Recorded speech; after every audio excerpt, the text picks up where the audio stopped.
And I think we are live. Hello, Hi, everyone. everybody. Hi. I really, really hope that we are live. If you can see us, Can somebody folks, in the chat window tell us if let we're us live know or not, please? what's going on. This is the very first time that I'm going live um, uh, for, well, at least for a very, very long time. I think I went live once in the very early days of my channel. But we are. Thank you, Rain. Okay, Hooray! that's really nice. Well, I'm proud and excited to be your first. That's really, really nice. Sarah's joining us today to tell us a little about uh, an update to the Fool's Dog Tarot application. I first found out about the Fool's Tarot application maybe 6 or 7 years ago. I was looking for an online solution to just be able to get some tarot in my pocket, essentially. And the Fool's Dog's vast array of tarot decks obviously came up as one of the options. And it was fantastic. I'm going to say that it's one of the resources that I used to really learn the tarot in a deep way. It was giving me daily cards that I could relate to, and so on and so forth. And the Apple version specifically of the Fool's Tarot, the Fool's Dog Tarot application, has just got a new update, and I believe it's currently under review. Is it, Sarah? It That was a is little sadly, disappointing. Apple put us in review prison just in time for this live. So I'll explain it a little bit, but basically, I'm going to be showing you guys the beta and I'll explain how to get it on your phone. It'll be fine. Perfect. That's really cool. Speaking of which, Sarah is going to be giving out a secret code word that you can email to her at the very end of this stream, so that everyone who is here can get a free deck when they download the new version, the new the new updated version of the Fool's Dog Tarot deck. And so, yeah, if you stick around until the very end of the stream, we're going to be chatting for about an hour, I expect. So if you stick around, you'll get that secret word, and you can email it to Sarah, and you'll get a free deck. Tell us a little bit about the decks, Sarah. There are quite a few, right? Yeah, absolutely. So the Fool's Dog carries almost 100 decks, not quite all of which are tarot decks. Some of them are oracle decks or like Lenormand decks or other like close to tarot decks. But most, I would say probably about 60 or 70 tarot decks we carry. We carry sort of all the like traditional styles of decks. So we have a Smith Rider Waite deck. I think we actually have two different Mercedes decks. We sadly do not have the Thoth Tarot because the OTO will not let anybody, like, they won't license it for digital publishing. So I'll tell you guys, if you would like us to carry it, you could email the OTO and be like, hey, let them carry it. But we do have something called Liberty, which is very similar to Thoth. We have a ton. So the way it works is we work with artists. We pay a 50% royalty, which for people who don't know, I'll tell you, I make about 10 to 15% on books. Like 50% is by a wide margin the highest royalty in the business. And then we just work with artists and authors to like bring pre-existing tarot decks, like tarot decks that already exist in a paper form, into like this new digital reading system. I've seen the Liberty deck Mm-hmm. that you actually showed me a couple of Yeah. days ago. It's so nice. It's actually really, it's got the feel of Mm-hmm. Crowley's Thoth Tarot. Slightly different pictures, but a very similar essence to it, isn't Vibe. it? Yeah, Yeah, I vibe. Yeah, yeah, agree. yeah. In fact, I'll show it off later. If you remind me that we can show That that off. sounds good. We'll That show sounds off good. a lot of decks through the course of this. If any of our artists are watching, if I don't show your deck, I apologize. I'm not intending to play favorites. I can't show 100 decks in an hour, or we'll be doing nothing but looking at tarot cards, which honestly I would love to do. So I'm seeing a couple of people in the chat window ask about specific decks. If anybody wants to just email me directly at Sarah at Foolsdog, um, Jess or James or somebody just type my email in the chat window, please, then sorry, my brother and my sister-in-law, who is the programmer for Fool's Dog, are in the chat window, and I may just assign them jobs as we go. But if you just email me, like, you can request any deck you want. What would be super helpful is if when you send the name of a deck, you also send us just like a link to an Amazon page or anywhere else we can actually look at it. And we will put them on our list of decks to consider. I'll tell you guys, we have a giant list of decks to consider, so it takes a while to push them through. But there are new decks coming down the pipeline as we speak. A few people in the chat were asking about the Android application. Do you want to talk about that? So there is an Android. Okay, so I'm going to back up and tell a little bit of Fool's Dog history. And in the process, I promise I'm going to answer that question about Fool's Dog. So the Fool's Dog was founded, golly, I really should have reviewed these dates before we went live. I'm going to say 2012 by my godmother, Caroline Kenner, who I think a lot of people know. She's like a tarot star. And her husband, Jason Linhart, who is like a genius programmer. I think, honestly, they started it because they wanted a project they could work on together, which is, like, sweet. Like, I like those marriage vibes. Sadly, okay, and so there's an Apple application and an Android application. And for people who don't know, it's not like you can write an application and then port it across. Like, they're different, and they have to be coded separately. So right now, this update is only for the Apple version. Will we eventually change the Android version to this? Probably in the future. But all of our decks, almost all of our decks, every once in a while there's like a copyright issue or something. Almost everything is available on both Apple and Android. But what you're going to see today is the new Apple iOS app. It'll run on any iPhone, any iPad. I'll tell you a secret. Apple says it won't run on a MacBook, but it runs totally fine on my MacBook Pro. So it actually will run on MacBooks as well. I also saw a couple of people ask about like why there were two of me in this chat. The one with the video is me, and the other one is my iPad I'm going to demo on the app, right? So there's two of me, one of me, and one of the app is why there's two.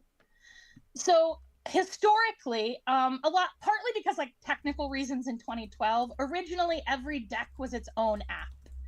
And like, I understand why in 2012 it had to be done that way. Apps couldn't be so big and complicated the way they can now. But what that meant is that a lot of things, like, for example, the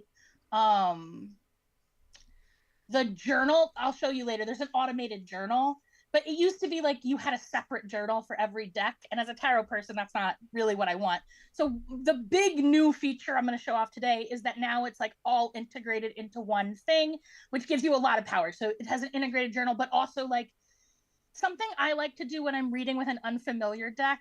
Denny and I Foolish Fish and I were talking about this in an earlier conversation, that like when I'm trying a new deck and I see a card in my head, sometimes I'm thinking, is that the one where the guy is bent over and carrying all the sticks? Because I don't always know them by like number. I kind of know what the RWS ones look like.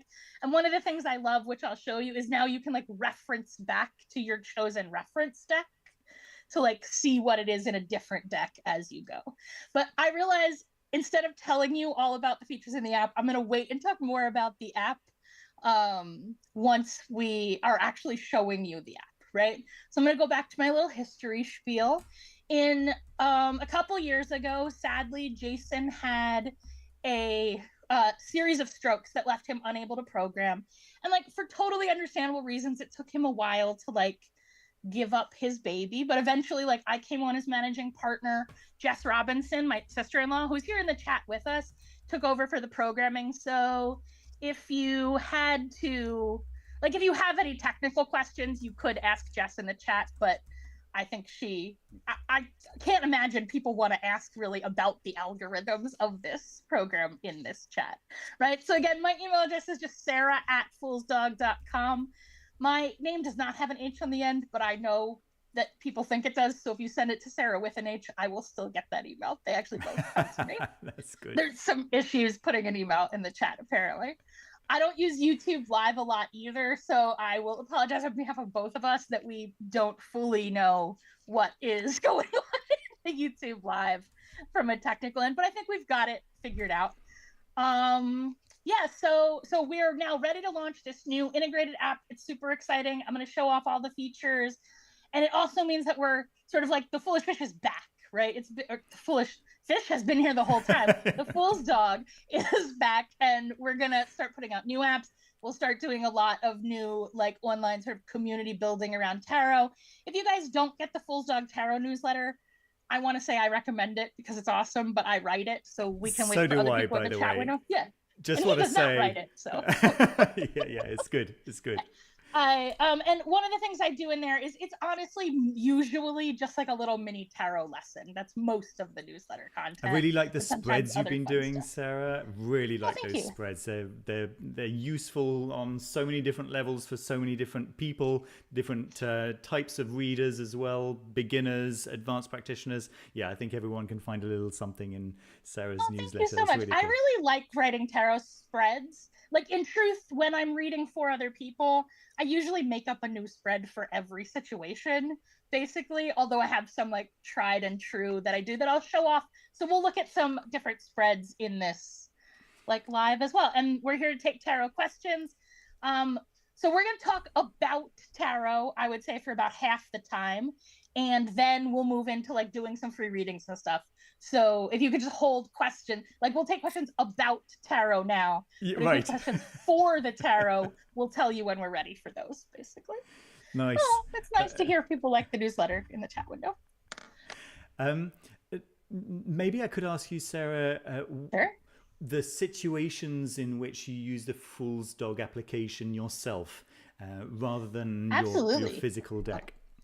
So let me talk about before I owned this company, right? Like before I came on and was actually part of the company. Like I was a Fool's Dog user before I met anybody involved with the Fool's Dog. And I was using it on my phone. And like you were saying, in my opinion, the best thing about it is that I just always have a deck in my pocket. Because sometimes I'm like on the bus and I just want to kill some time. Or for me, a lot of times I'm like at a party and people suddenly I'm doing tarot readings. And so it's nice to always have a deck in my pocket. But I also like, I like to use it to like explore and look at different decks, both as like a fun thing. Sometimes one thing I like to do is like, if I'm struggling with a certain card, so Judgment, for example, is a card I struggled with for a long time. But like looking at the Judgment card in a bunch of different decks really helped me understand like which pieces of the Judgment card were sort of universal and which pieces were more like that particular artist's or author's inspiration. But I'll tell you, at a certain point, I started also using it on a tablet, right? And you know, on the phone, I love Fool's Dog on a phone, but it's kind of like a toy that, at least for me and my like old lady eyes and my stubby little fingers, it's like not that easy to see the whole spread at once on the teeny tiny phone screen. But on a tablet, it's as good or better as doing it on a table and like paper cards on a table. And that's really our goal at the Fool's Dog. So our goal is never to like replace a human reader, right? The goal is to provide a tool of the trade for tarot reading, just like a paper deck. And so the app is designed by tarot readers, a thing which I think if you use a lot of other tarot apps, you will discover maybe the person who wrote that didn't quite know how tarot worked, right? But ours is really designed intentionally to like replicate the traditional tarot experience of either sitting at a table reading for yourself or sitting across a table with a client.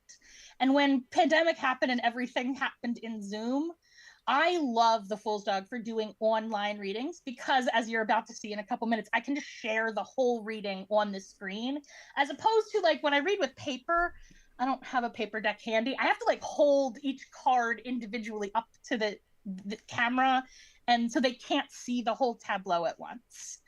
I saw a couple of questions in the chat window, actually, that I'm going to go and talk about. The first one is that we do not publish AI decks. All of our decks are like genuine art made by humans. And we don't publish decks where like we hired a graphic designer off Fiverr and showed them a tarot deck once. Like we publish tarot decks from the leading artists and authors in the tarot community.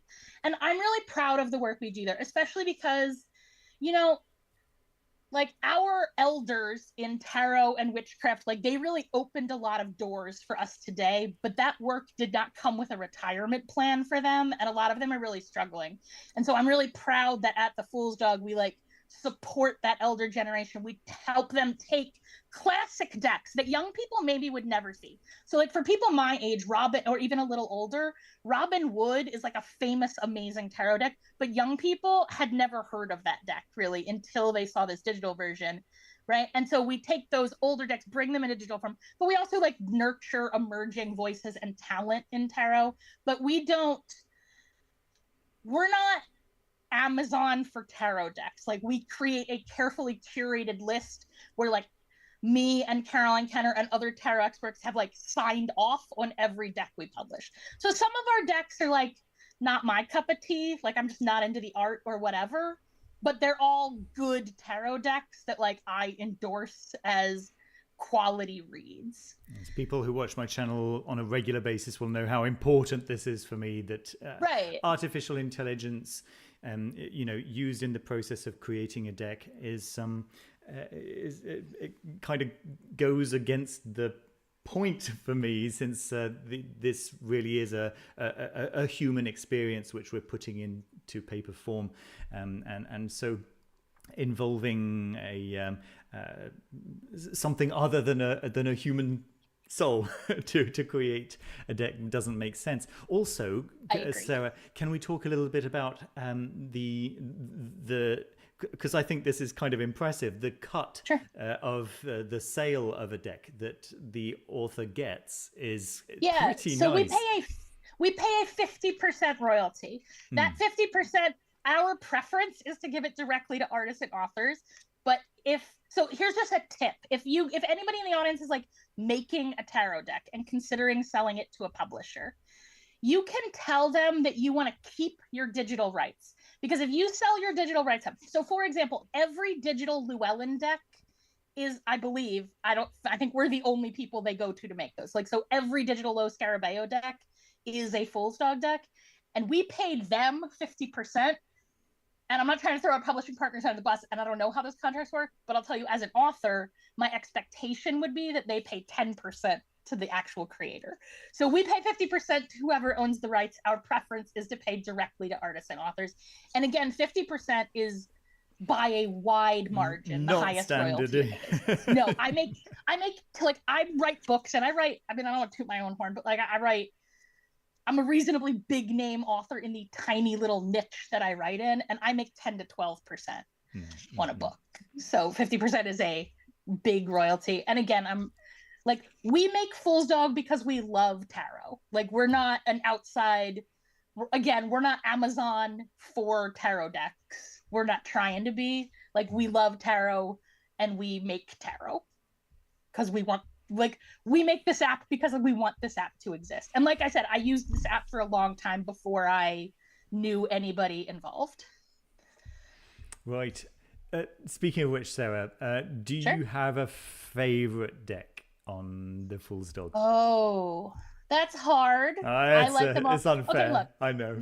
The decks I use the most, I will say, are the sampler deck, which I'm going to show you guys, which is like our sampler across all our decks. That's actually, I read with that a lot because it's fun. Like, it gives this whole extra dimension to the reading. I will say, for beginner readings, it is harder to read the sampler than it is to read a single deck, because you're trying to listen to 100 people at once instead of one singular voice.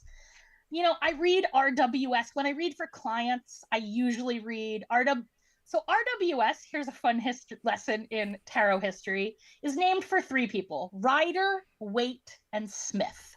When the deck was first published, it was called Rider Waite. Rider, the publisher, I mean, look, I'm a publisher, and I'll tell you, I don't think our name should be first. Waite wrote the book, right? Which is a perfectly good book. I like the book. And then Pamela Coleman Smith, also called Pixie Smith, was the artist. Sometimes she's not named at all. I wonder why. I prefer to call it the Smith Rider Waite deck, or even the Smith Waite deck, but we still use the abbreviation RWS. There are a lot of different publications. So that deck, again, I wish I'd looked up these dates. I think the first edition came out in 1909. I think it is 1909, yes. No, look at you knowing dates. And that's the deck we publish. So like the particular RWS we published is that 1909 classic edition. I would say if favorite means in terms of use, that is probably the one I use most.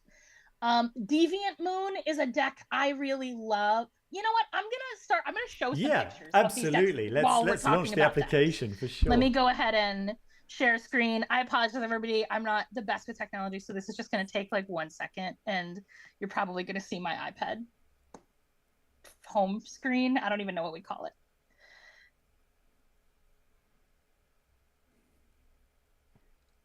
Okay, so let me show up. So when you first open it, this is more or less what it looks like. You know, depending if you're using it on Apple or Android, on a phone versus an iPad, it'll look a little different. So I'm on my iPad right now showing it off.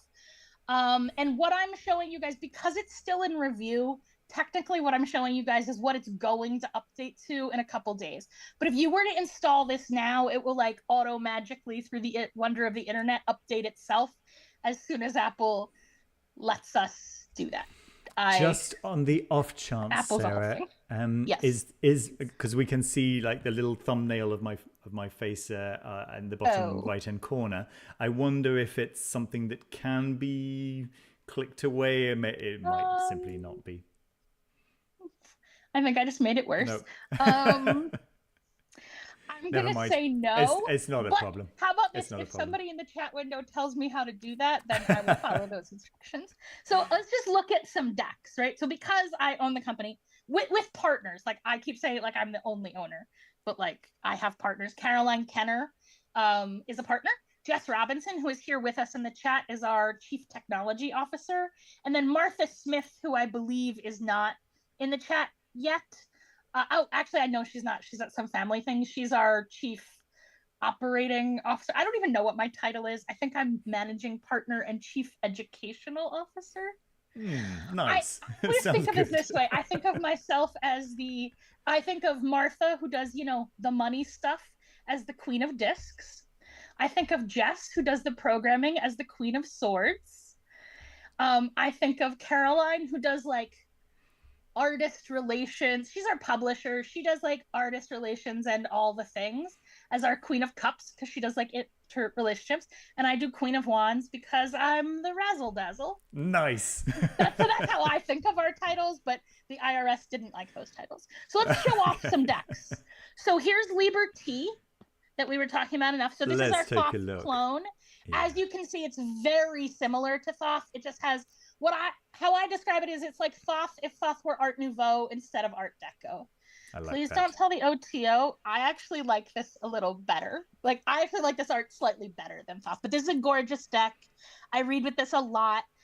When I'm doing like sort of like ceremonial magic type stuff, that's the deck I often use. So Isis is one of our 2 Mercedes decks. I happen to like this one a little better just because the colors are a little brighter on this one, but we have 2 different Mercedes decks that are basically the same. So this is another one I use a lot. Tarot exclamation point right? is our RWS. Oh, sorry, I'm going so fast. No, it's all good. all good. This one, I think almost everybody knows what that one looks like. So this one is called Tarot exclamation mark. This is the way you find it. Yes, although I think actually in the next update it'll be called like Smith Rider-Waite. Smith. Oh, nice. Okay.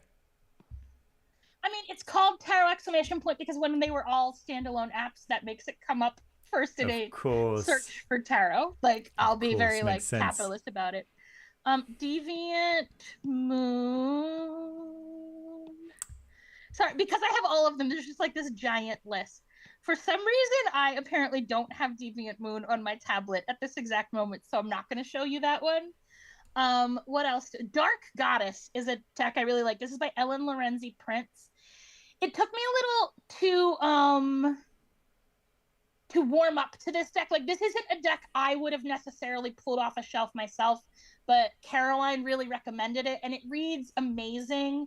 So, like, every card is a different goddess. And so something I really like to do with this deck is, you know, sometimes as a professional tarot reader, I have to give bad news, right? And sometimes if I have to give like unrelenting bad news, then like at the end, I will sometimes ask a question like, who among the goddesses will step forward to help? Because that question I can only That's get nice. good answers to. And it like gives, I know when I get bad news, what I want next is something to do. Like Solutions, right? I want to be told something I can do. And so Dark Goddess, I feel like is really good for that kind of question. So That's this is our nice. sampler deck, and you can see like all the So different decks. the You can't sampler see all of them, deck, but almost all the decks. the sampler Okay. deck comes standard The for sampler free, deck right? is what, yeah, so the free app comes with the sampler deck. It's fully functional. Like everything you can imagine you would want, everything I can imagine that I wanted to do with tarot is in the app, basically, because every time I think of something, we put it in the app. It comes with this sampler deck, which has cards from all of our different decks in it. Right. Let's see. This is another favorite. This is The Shining Tribe by Rachel Pollack. This is another one where like the art style isn't necessarily something I would have immediately been drawn to, but it really reads great. And that book is particularly good.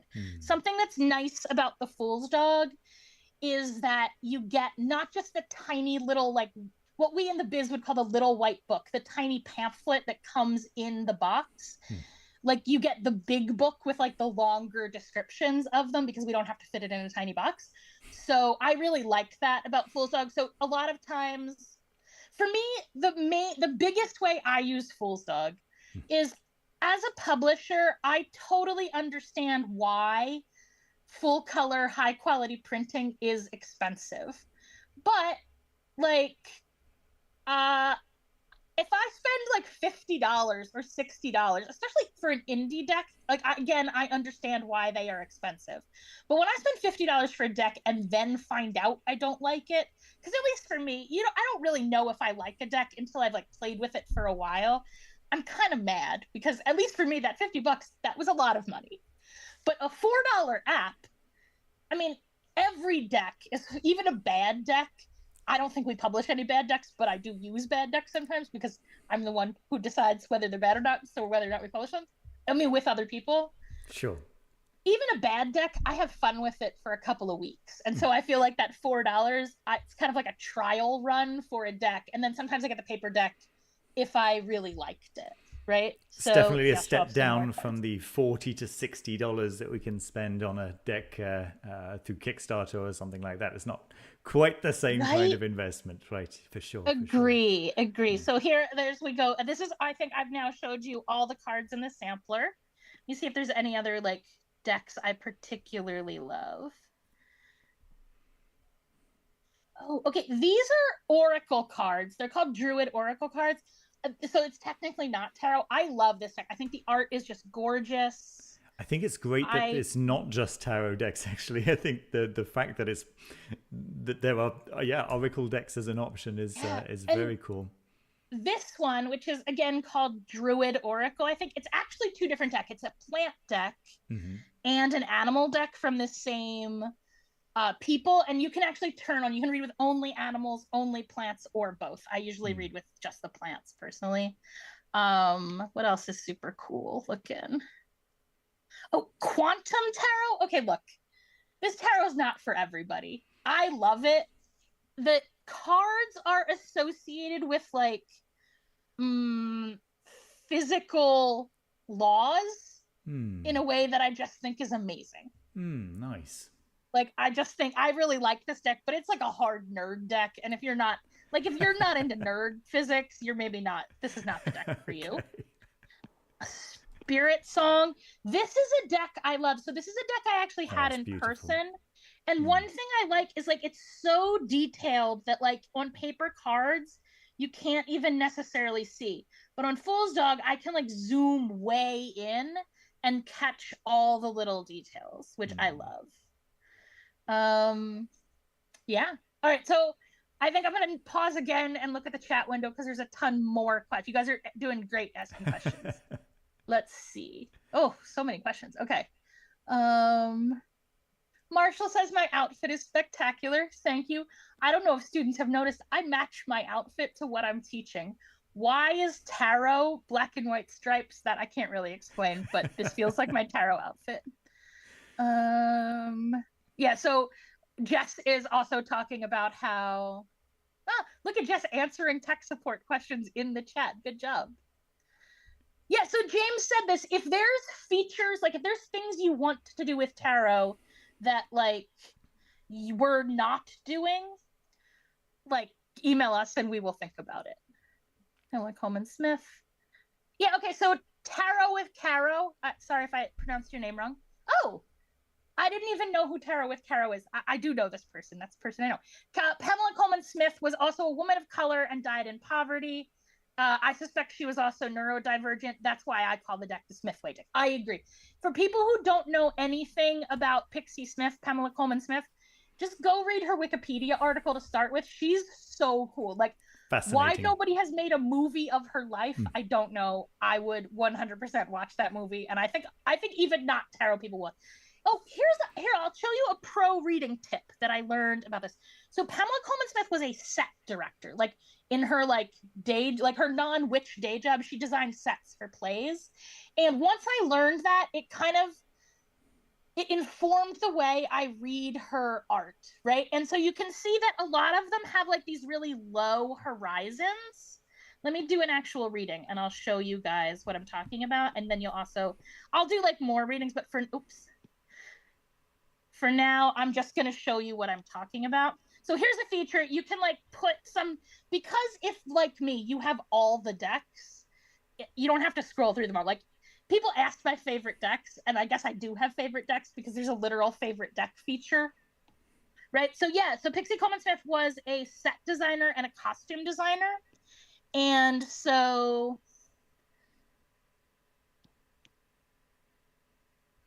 well, these cards were like bad examples of what I want to show you. So I'm going to pull some more cards. But you can, here we go. Okay, so see how the low horizons, you can like match them up. So see the water in the back of this one? If I put the water on that one to match, and this one's upside down, but I'm going to turn it around. So you guys can see, like, this is what I mean about, like, you can do everything. Like, a lot of the tarot apps, you can't just spin cards around like that. You can't move them around. That's great. Right, so you can see like if I line the water up in them, line up the horizon, so like this river feeds in like that to this water, you get like a foreground and a background. I should have pre-prepped a reading that had better horizons in it, but we'll do one later and you'll see what I mean. If you line the horizons up, then it gives like a foreground and a background in the like theater set that you're looking at, and that really informed my reading of that's nice of this Smith Rider-Waite deck. I wish I could. I feel bad that I don't remember the name of the person I learned that from, but I will put their name in the chat window. Very nice. Or in the next newsletter, nice. Maybe. So let me think if there's anything else. So here, I'm just going to show a list. This is a list of all the decks. We do Bonefire. That's another. I'm going to show this one.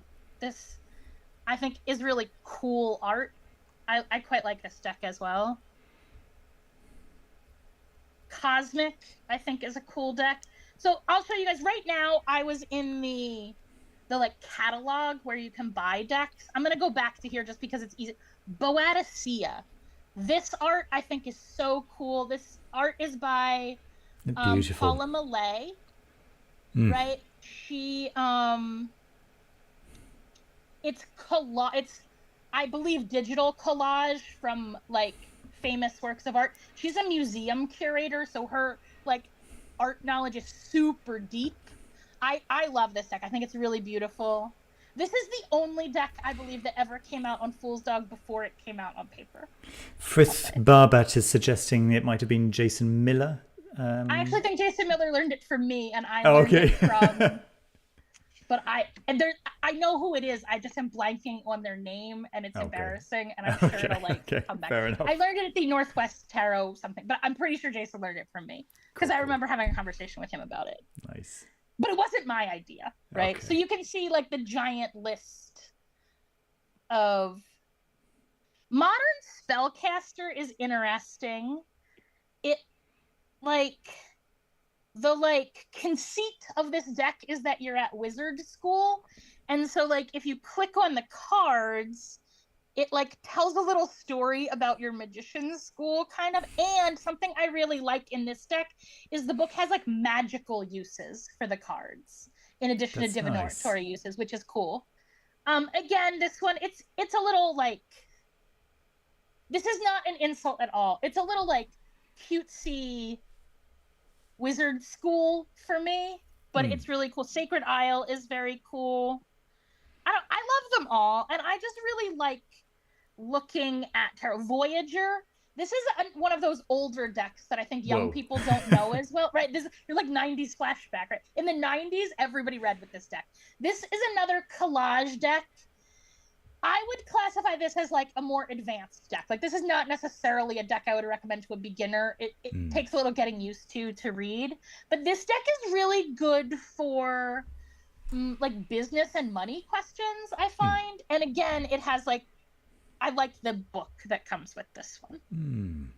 So let's see. Theater sets up. Yes. So somebody in the chat window I see is asking if you can turn off reversals. You absolutely can. So let me show you. So here's the settings menu. So I have reversals on. You can turn it off. You can read with only majors. I rarely do that, but you can. You can read with significators, which I don't normally do, but there's also like there's options inside significators. Reading cloths, there are bazillions of reading cloths. And also you can, I don't want to do this because you guys will have to dig. It will show you my messy iPad if I try and show you. But like this picture of a barn, it's actually not a barn, it's a covered bridge. It's there because I recently did a reading about that bridge. And so you can upload your own pictures. And something I sometimes do is I like kind of make a template for a reading, and then I can upload that as a reading cloth.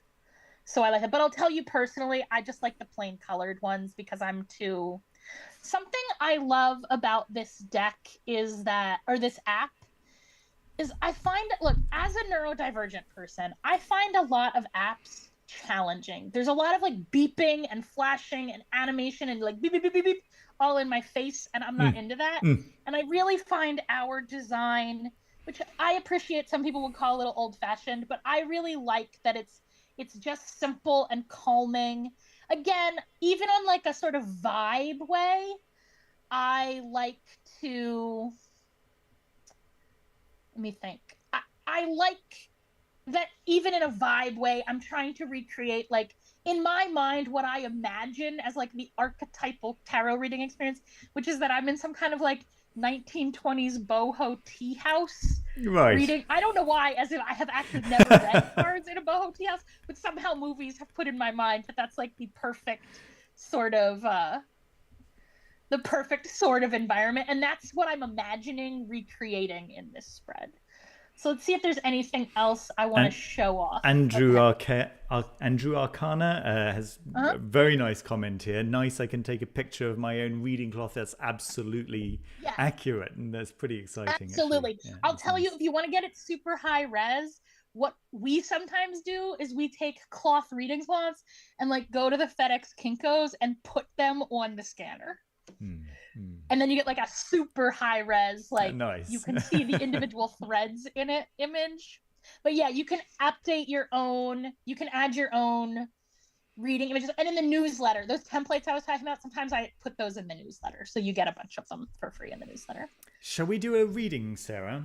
Absolutely. Let me look. I'm just going to say one more thing in the chat window. I am indeed headlining the Changing Times, Changing Worlds conference in Connecticut, which I think is like the week before Thanksgiving, like mid-November. So I will see everybody there. That's exciting. All right, folks, let's see. I think we will do this by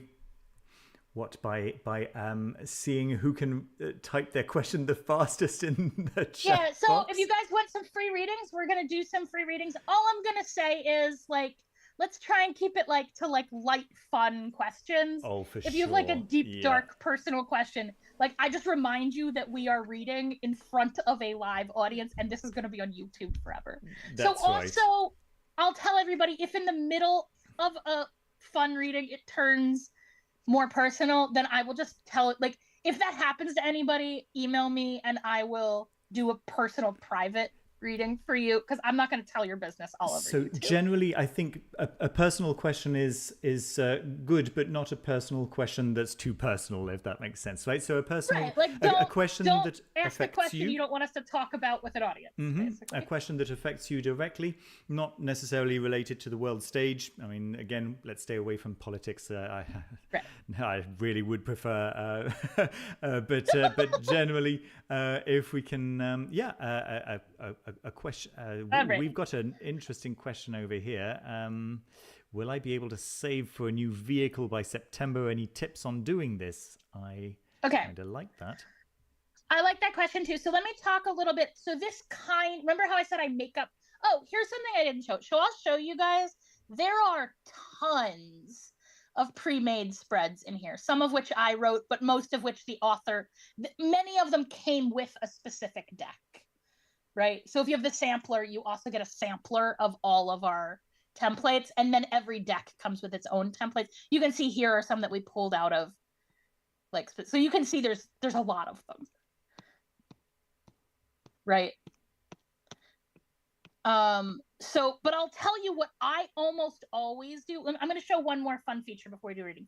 You can enter an external reading, which is to say, if like okay, look, those of you who are my students know that I give the advice that you should keep a detailed tarot journal, but I will admit that I'm a sloppy human being and I'm not very good at actually doing that.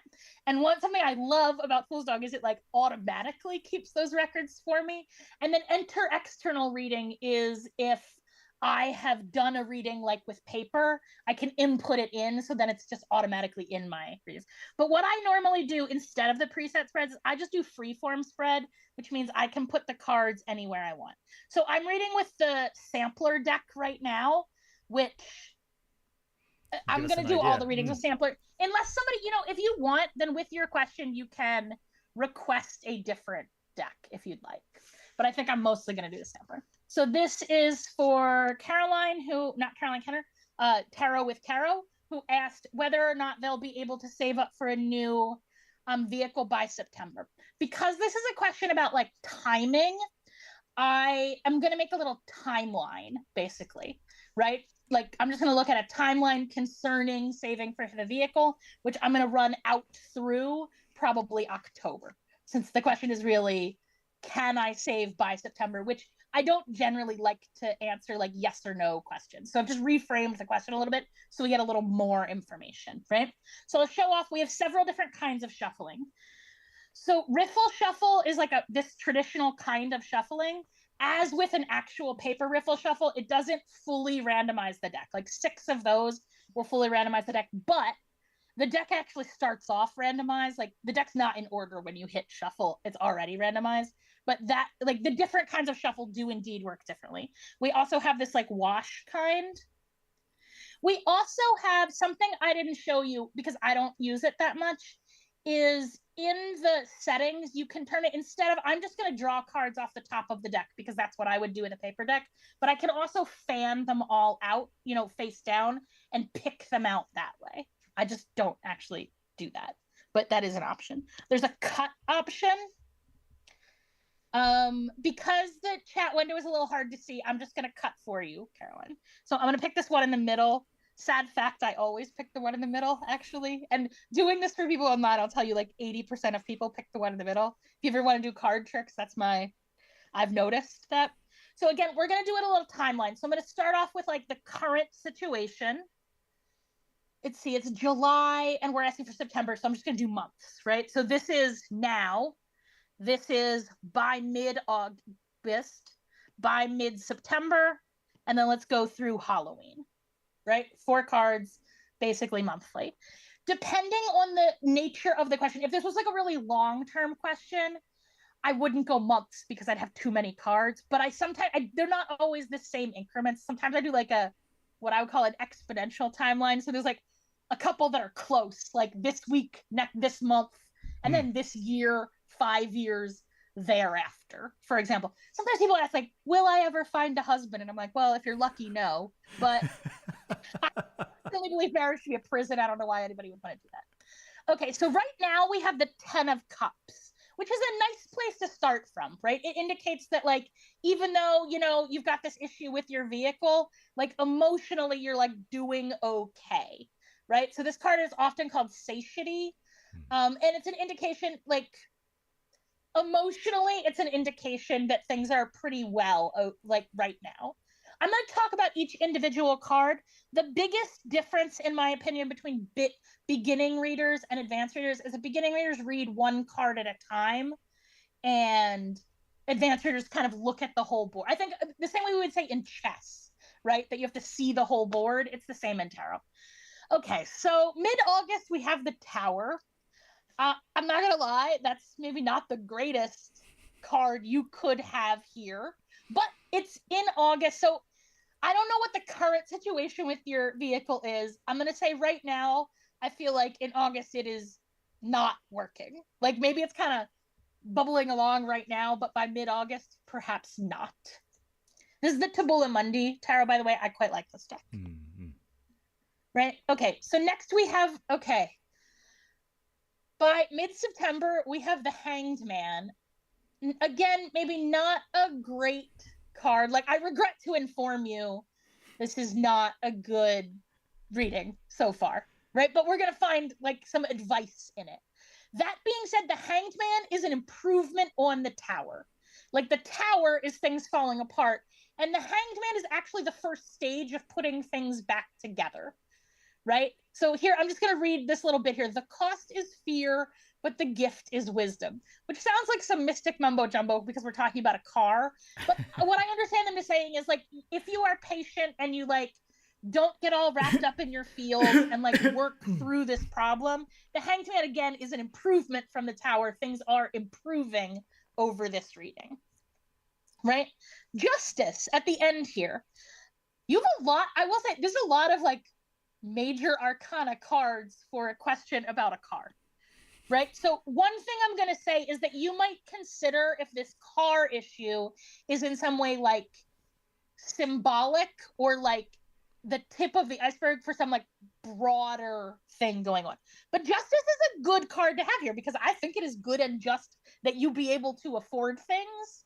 Like, I do think justice is a good card here. It indicates, okay, first of all, if, for example, you have any kind of, like, lawsuit pending, it seems like that lawsuit pays out in October. But that, if that's not going on, then I think in a broader sense, like, after you make it through this sort of, like, bad trial, like, justice is a great outcome for this, right? So that's what I'm going to say.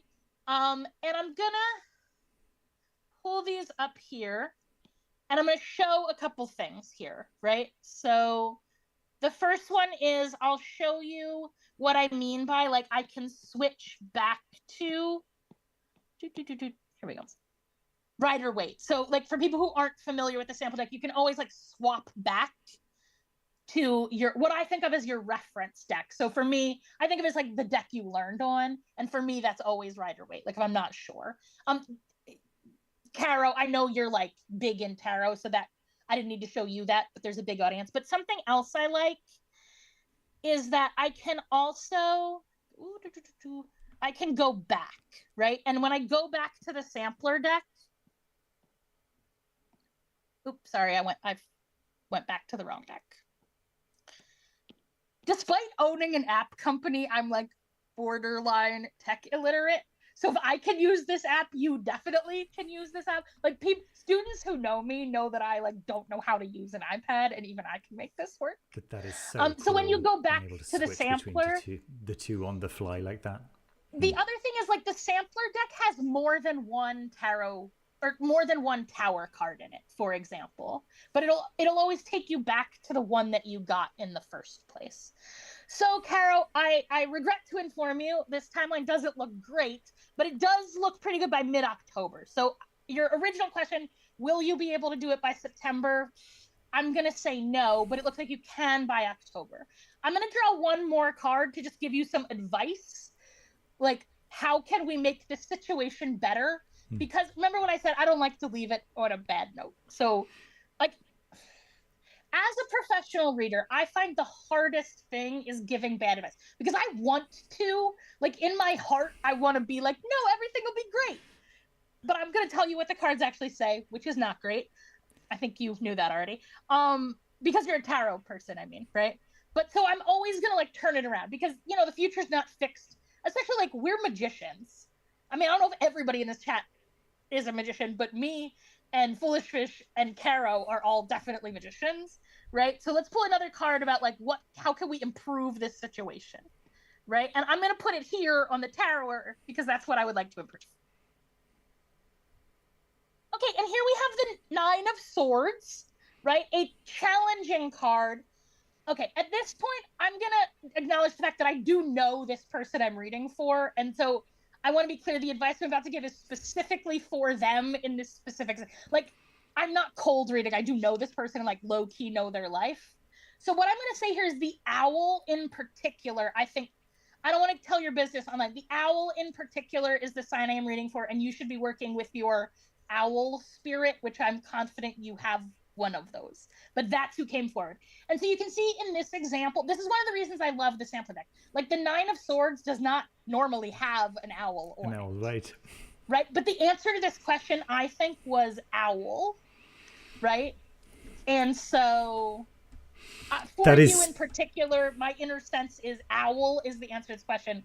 And I think you know what I mean. Yeah, so she says reading makes total sense. She knows what I mean. Beautiful demonstration of how useful this sampler deck actually is, how you get this additional randomization of images and of ideas.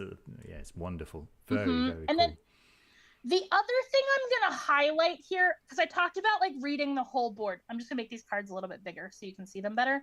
See how geometrically you started off with a triangle, and then your triangle fell apart, and then you like start building a good upright in the tree, and then you land at the end. There's like this solid, like I realize I'm pointing at the screen and you guys can't see my finger, but there's like clearly a strong vertical line running up the top of this card and then like exploding out the top. And so energetically, like when you are planning this magic, I think you need to remember that you've built some structures that it might hurt to knock down, but you need to replace that sort of pyramid structure with this like blossoming structure that has a stronger support and then explodes at the top. Like big at the top, small at the bottom, instead of big at the bottom, small at the top.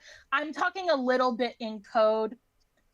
Oh, okay. Remember how I said if you have some legal stuff in play? I actually didn't know this, but I said it's going to pay off in October. She says October, her disability case will be decided. Expected payout, if approved, is about $12,000. So this is actually, I actually feel so much better because I thought this was a bad reading. But if you do have a court case that's going to pay out in October, this is actually a very good reading. Like justice is a great ending to a court case on account of it's just. Like justice would be a bad card if you didn't deserve to win, but you do. Justice will be done, and that's good for you. So, and that's what I mean about, Sarah, just before we go on to, that was beautiful reading, by the way. Thank you so much. Before we go on to possibly another reading. Oh my goodness, if we have time, we're about 7 minutes before the end here. There is an interesting question here by Keep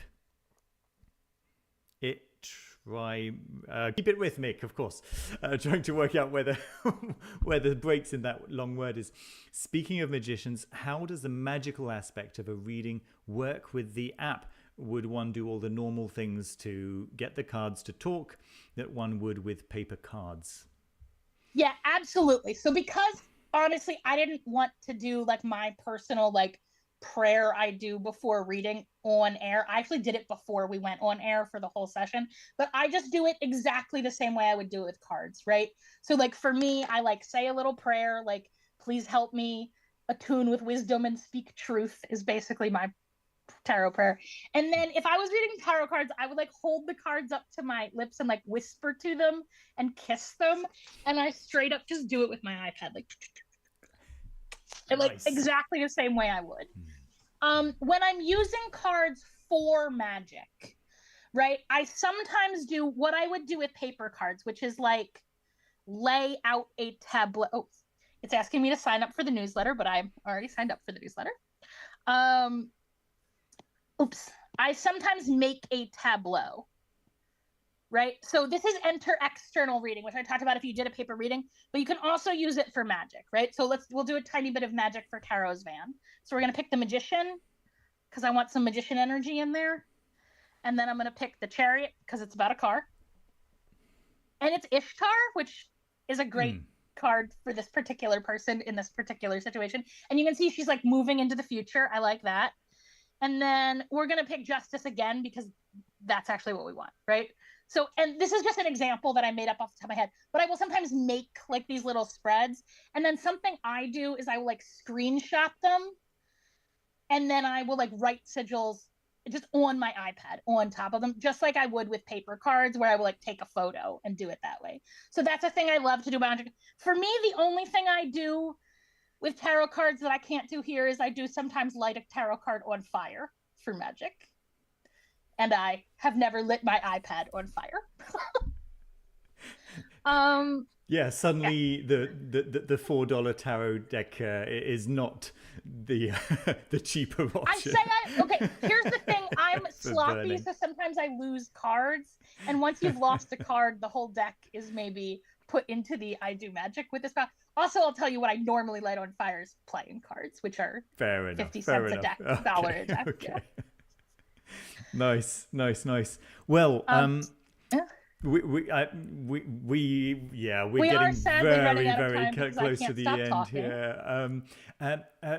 Maybe could we do a 1 or 2 card draw for let me see good. Where was it? I had a good one. Okay. Yakish Vindor Nakiyu, I guess, question. Okay, I've started a new role at work, which I was looking forward to. How will it affect my career? What aspects should I keep in mind? Awesome. Okay, so I'm going to pull 1 card for that. So I'm gonna restate the question to make sure I know what question I'm asking. That's another tip. I find beginners aren't really asking a question. They like describe a situation and then like, but that's not a question. You will never get a clear answer without a clear question. Or a question like, what does the universe want me to know? Like the universe already told you everything it wanted to know. It made a whole universe to tell it to you. So I don't think that's a particularly useful question, right? So this question, they've just started a new job, as I understand it, and they are looking for just like, what should they be paying attention to in that new job? Yeah. Right? That's what I'm going to ask with 1 card. Okay, 7 of Cups. This is an interesting card. So this is a relatively traditional design for this card in the sense that it shows 7 de facto planetary cups and a person like looking to choose any of those paths. I'm actually literally just going to read you the first line that I see here. Do not mistake your illusions for manifested reality, right? So there's this indication that like maybe this job is not exactly what you thought it was going to be, but that not necessarily in a bad way. Like it's not saying like, oh, this is terrible, just that like be cautious that your like daydreams of this job aren't occluding your ability to actually see what is on the ground. I will also say, just because it's cups, my advice would be that there's maybe like a complicated sort of like interpersonal political situation at work that you should like keep your eyes on and make sure you're clear-headed about. So that's my advice about this job is like, make sure you are actually seeing what's going on, particularly in like the emotional sort of like interpersonal aspect. And like that is to say, my sense is maybe you're stepping into kind of a complex work politics kind of situation, and I would observe carefully and maybe do some of your own readings to like get a handle on, or pay me or Foolish Fish or anybody else. Caro does paid readings, like anybody who, you know what I mean, like look at a professional. I'll tell you, for me, like, and I'm a professional reader, if it's a question I actually care about And this question in particular, because you got the Seven of Cups, reading for yourself, like you're all wrapped up in what's going on, so it's sometimes hard to be clear-sighted when you read for yourself. So like I don't read for myself very often, actually. I just ask other people to do it. I trade readings with other people, and the Seven of Cups being about illusions is maybe an indication that, you know, it's not ideal to read for yourself, basically. I'm just putting cards on the screen so we have something to talk about. That's pretty cool. Screen while we talk. That's really, really nice. Sarah, thank you so much for taking the time. Thank you for having me. I had a lot of fun. To talk about all of this. So let me talk some like logistics. Yeah, absolutely. So yes. This app, if you just put Fool's Dog Tarot into like the App Store, like we're going to give you a link. In fact, James or Jess, can you just drop a link to the like sampler app page? I think we're not allowed to put links in the links chat. Will not work. That's fine. We'll put them eventually in the thing. If you divide the link up and don't put the dot in there, I think the dot is the thing that triggers. I think the easiest thing is it's foolsdog.com. Oh yeah, like it's not a pretty Just type straightforward. that in, and then at the top there's like our apps, and you can see the whole list, including the sampler there. So again, we're currently in Apple prison because sometimes they randomly put you in prison, and obviously they picked the least convenient day possible to put us in prison. It'll probably be out again tomorrow, basically. But if you download the sampler now, then at some point in the next couple of days, it's going to give you like, do you want to update? And you do want to update to the new fancy version. If you already have Fool's Dog decks on your phone, they're going to keep working. Like, we're not going to take your decks away. Eventually, might Apple take your deck away? I have no control over that. They'll keep working, but they won't be migrated into the new application. They won't be migrated into this new system. Working as their own application. Right. And to make up for that pain point, which is not a pain point. If you own one $4 deck, I don't know what to tell you, buddy. Just buy another $4 deck, right? We tried. I spent so long talking to Apple trying to let us do that, but they won't let us. I'm sure. But if you have tons of decks, we're going to be running a special on our website in the newsletter. You sign up for the newsletter. I'll even, once this is like regular YouTube and not live, I'll drop a link in the YouTube comments as well to a bundle where you can buy all of our decks for the special low price, magic price of $108. And if you email me with the special code word, I guess I better make up a code word, the special code word Krishna, because when I looked over, I saw Krishna. So if you email me with a code word Krishna, I will send you a code so you can download a free deck. It's going to be a free deck of our choice. Like, you get a random deck. I'll try and use my tarot reader intuition to give out the right deck to the right person. Like, you can think of it as a divination about which deck you get, right? But the best way to stay on top of Fool's Dog News is to sign up for the newsletter. You also get in the newsletter free tarot lessons, all these free spreads that Foolish Fish mentioned, all kinds of cool stuff. I'm going to stop sharing my screen now, and I'm going to take one last look through the chat and answer anything that seems important there. Just in the meantime, I just want to say that I just received this in the mail, like literally just received it. I came back from France yesterday evening, and this was waiting for me, and so I will be reading this very shortly and doing a more in-depth review. But yes, the Big Book of Magical Incense is I'm excited for it. Watching this, I'm going to be teaching about that book at Watkins Books in London on Friday. That's really which is cool. wild, as I am not in England right now. So for me, it's wild to be like, on Friday. Jess is asking, when does the email free deck thing time out? Good question. How about this? I'm leaving the country Wednesday night, so it times out Wednesday night. Really, probably Wednesday when I wake up, Wednesday around noon, it times out. Okay, so for anyone watching the replay of this, that is Wednesday, 16th of July, 2025. Yes. Right. Yes. Okay.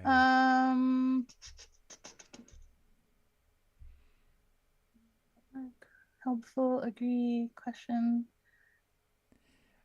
The link for the Fool's Dog newsletter, where would they find that? Foolsdog.com/newsletter. Nice. Yeah.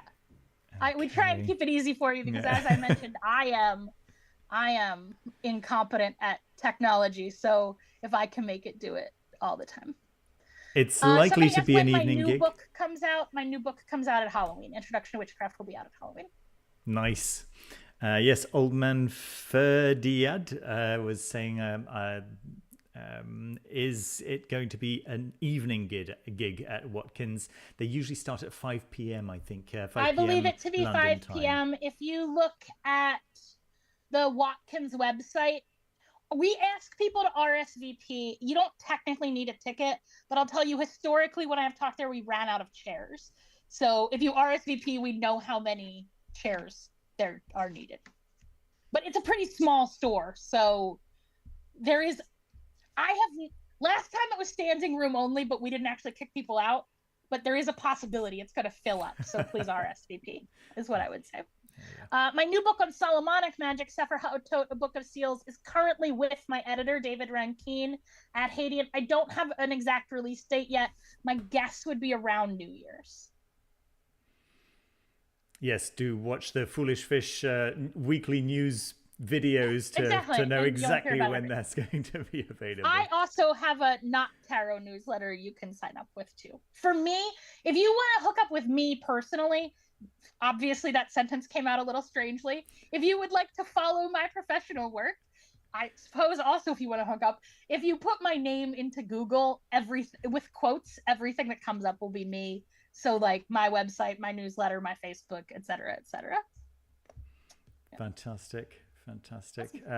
Just from my own side, for anyone who doesn't know, I do also do one-to-one tarot consultations, not just tarot consultations, but general conversations about your personal path, and I do book recommendations and things like this.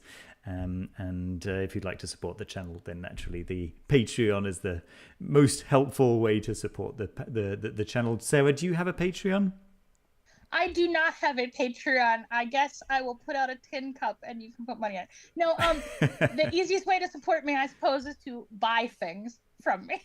But if you sign up, what I will say is if you sign up for the newsletter, everything else I do, you will learn about in the newsletter. And also, basically everything I do, you will learn on Foolish Fish's excellent, weekly news roundup videos, which I highly recommend.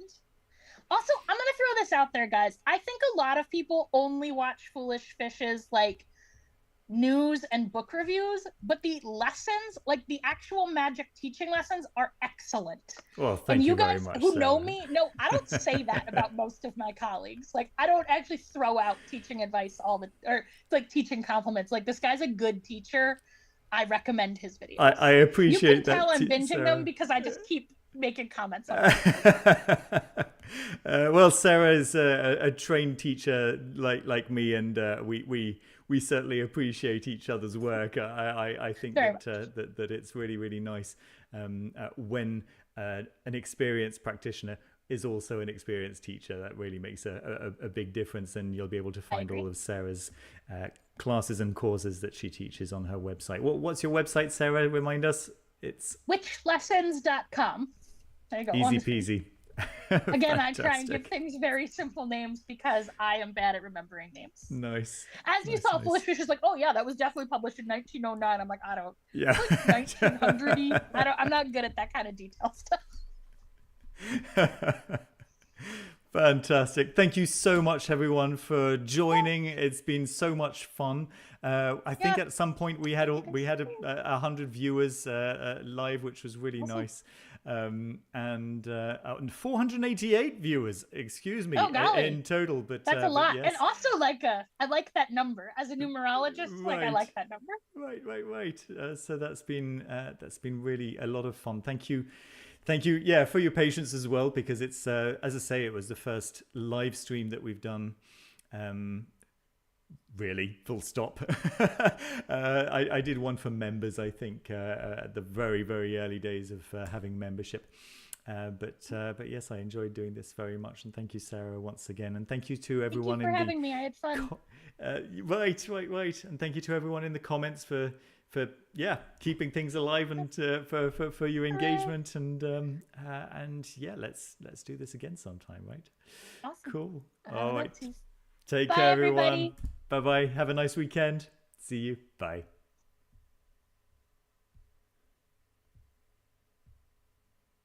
All right.